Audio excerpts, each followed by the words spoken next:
Hello guys, magandang araw sa inyong lahat. Ang nakikita nyo ay isang air fryer. Ang problema daw nito ay hindi nag-iinit. Ayon sa customer, may power naman at gumagana yung kanyang indicator, pero hindi nag-iinit. Pati yung blower pan gumagana naman. Dito guys, titingnan natin kung ano ang dahilan.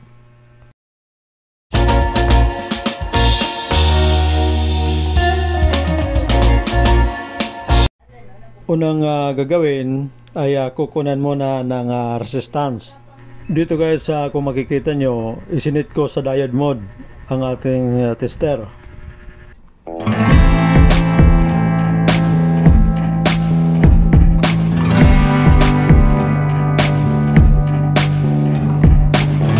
Unang pipihitin natin yung kanyang temperature control. Kung mapapansin nyo, wala siyang reading.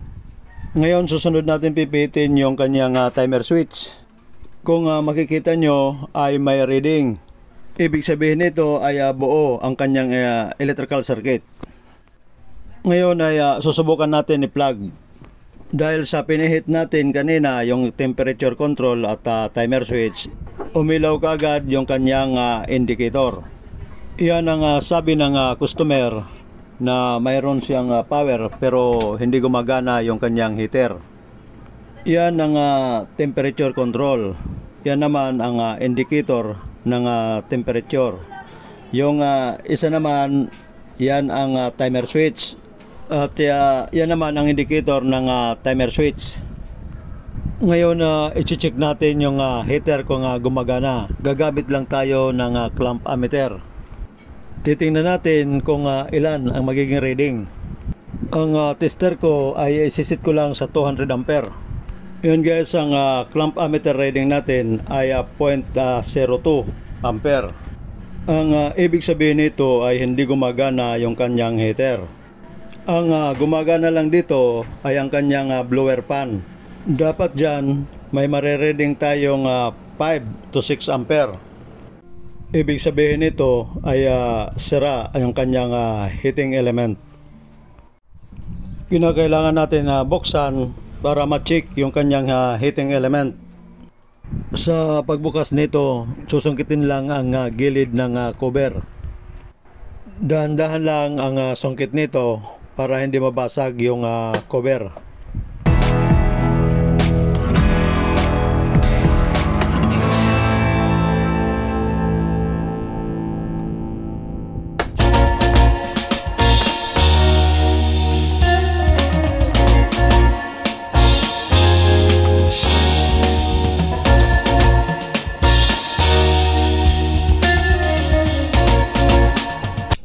Yan ang kanyang blower pan.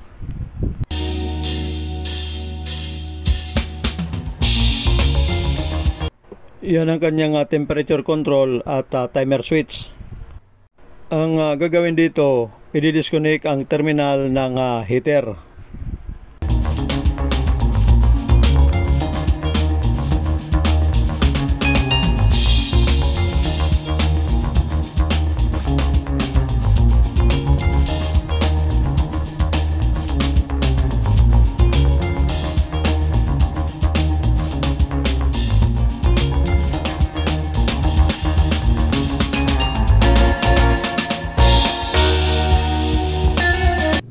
Yan ay natanggal na yung isang terminal, yung color blue. Yung isang terminal naman na kulay brown, yan din ay tatanggalin natin.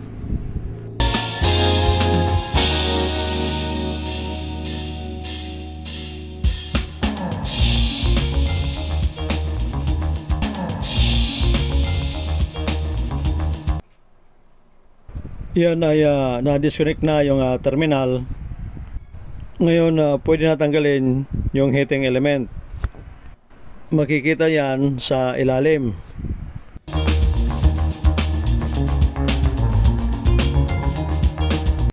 So, yan guys, tatanggalin lang natin yung cover para matanggal yung heating element.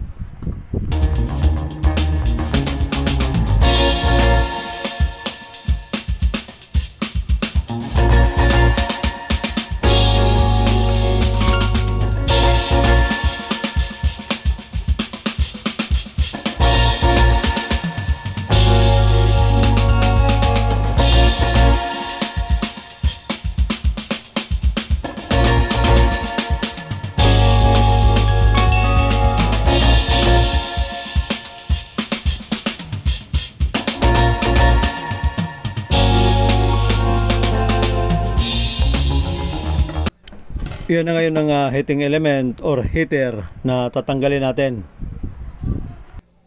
Kung makikita nyo, yan ay naka-clip type lang.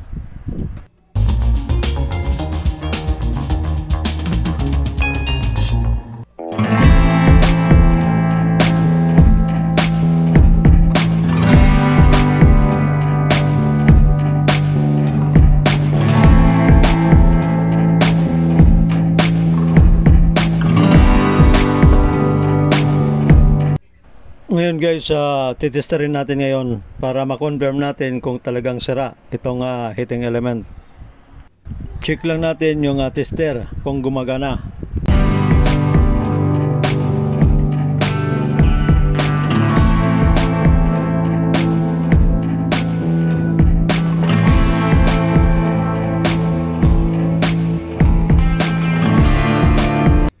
Yan guys, kung makikita nyo, walang reading yung tester natin.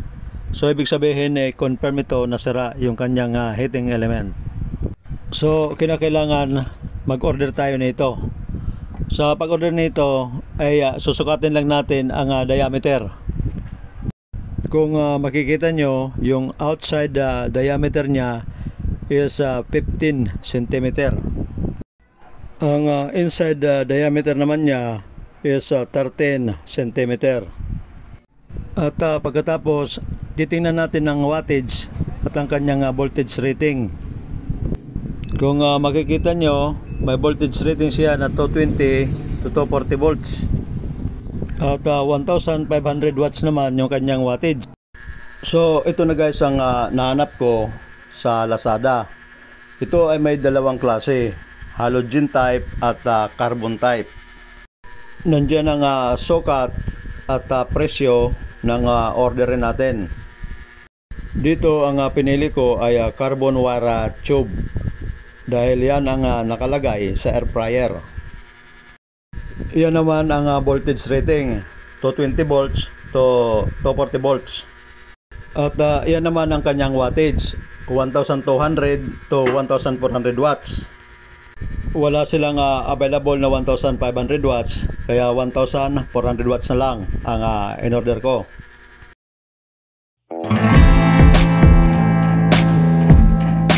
So yun na guys ang order natin.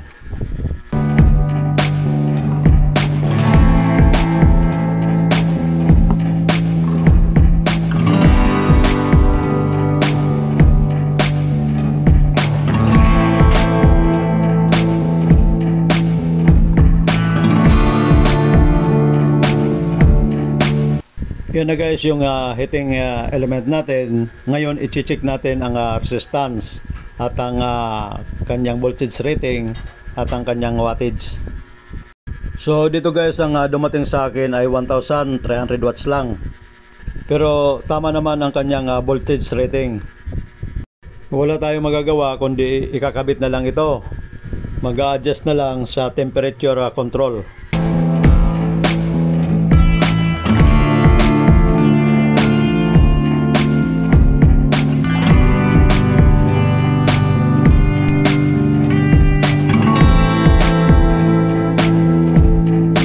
Dito guys, i-check muna natin kung mayroon siyang resistance reading bago natin ito isalpak. Kung makikita nyo, mayroon siyang resistance reading na 54 ohms. Ang ibig sabihin nito ay okay itong heating element. Ngayon ay pwede na natin ito ikabit.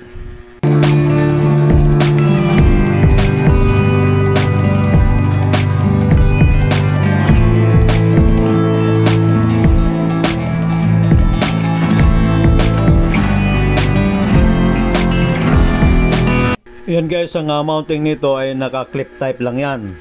Ngayon pagkatapos niyan, meron dyan na butas na dalawa, isisiksik lang yan ang terminal.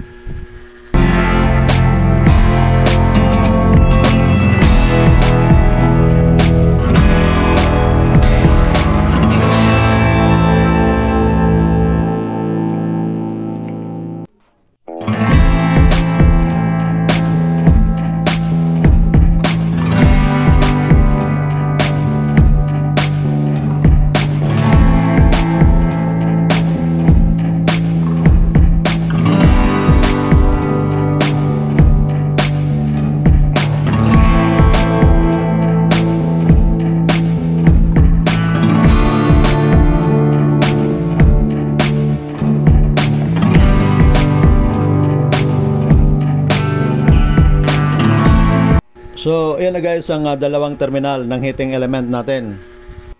Pwede na ngayon i-terminate. Idudugtong lang natin ito sa dating pinagtanggalan.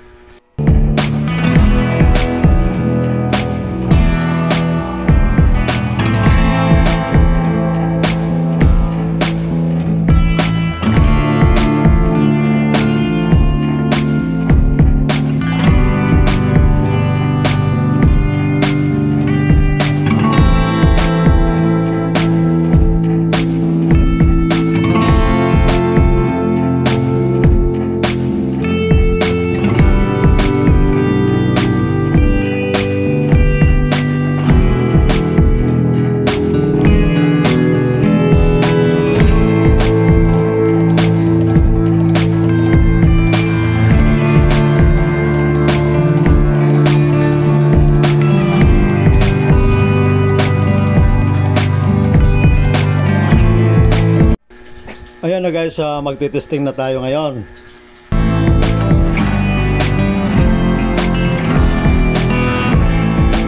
Uunahin natin pihitin yung temperature control switch. Kung mapapansin nyo, hindi pa umiilaw ang kanyang indicator. Ngayon, pag pinihit natin yung timer switch, saka lang iilaw ang temperature control indicator at ang kanyang timer indicator. Ayan guys, kung mapapansin nyo ay gumagana ang kanyang heater.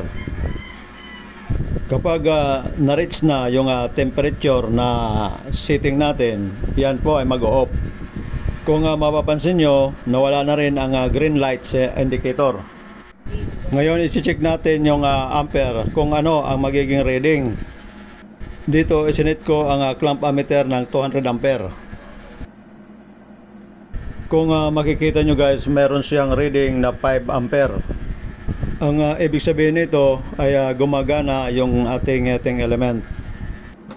Pag binuksan ito guys, ito ay mag-o-off. Dahil may switch yan sa cover niya. Ito guys, mainit na. Ngayon, para makasiguro tayo na gumagana ang ating heating element, i-pre-press lang natin yung kanyang cover switch.